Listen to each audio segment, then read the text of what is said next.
the most commonly asked question I get. Where do I mount my shocks? Don't worry, guys. I got you covered.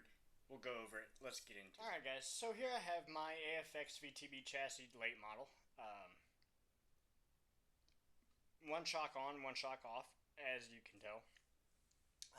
But the question I get over and over is, where do I mount my shocks and why?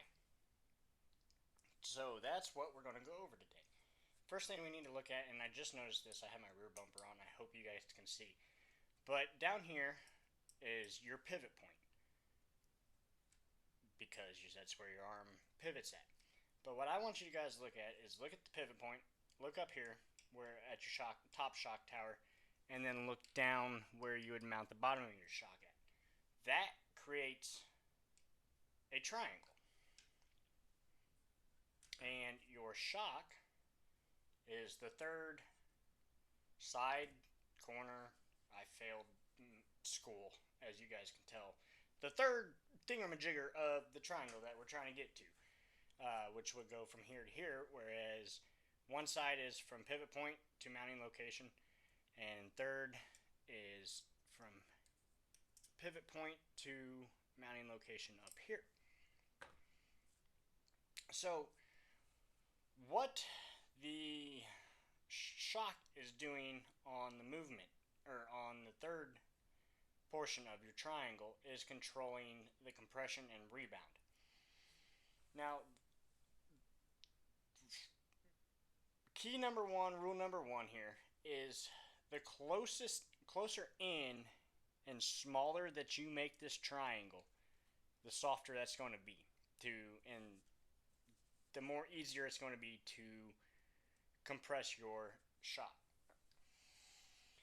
Farther out, the stiffer it's going to be, because you have to go through the entire movement of it. Whereas the farther in, it's going to naturally be compressed already. So it's going to be softer as you get in here, as well as your angle of the actual shock. The more up and down this shock is, the stiffer it's going to be to compress as you're going over a bump, going into the corner, for you off-road guys going over a jump and landing. Whereas the more leaned over you have it, it's a whole heck of a lot, as you can tell, it's a whole heck of a lot easier to compress it. So that comes into stiffness as well. Now, for its going up and down, on your shock tower, straight up and down, you can tell on here I have 3 different mounting locations. Every brand's different, every shock tower is different. They have different sizes, different numbers.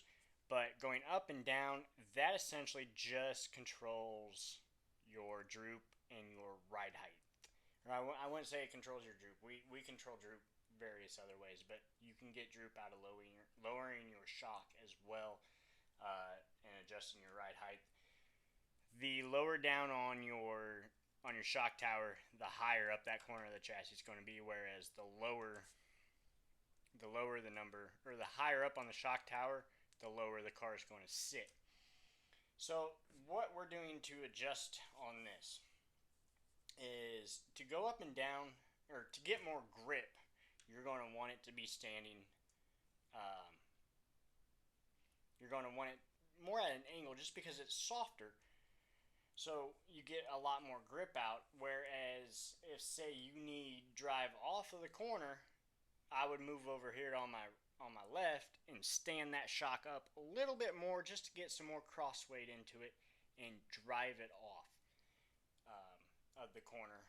As for on your right side, if you're pushing going in the corner and you're real tight on entry, I'd stand that shock up just a little bit more and get a little bit more weight up on that left front getting into the corner, and you'll rotate a little bit more. Now, whereas if you're going in the corner and you're just completely washing out, I'd simply just angle that shock in just a little bit and soften your right side up a little bit, so you're not turning in as aggressive. And that's basically the nutshell, where to mount my locations at, or shocks at, and why we're doing it. Alright guys, I hope that video helped you out a little bit. I know I didn't go into a lot of detail. I was trying to keep it short, keep it simple. This page is for the beginners, so that's why I didn't go into a lot of detail. I kind of just explained why to mount the shocks, where I mount them, and how I mount them. So if you guys have any other questions, feel free to hit me up, drop me a comment below, send me a message on the Facebook page. Till next time, stay classy, stay fast. Hope to see you guys out on the track sometime soon.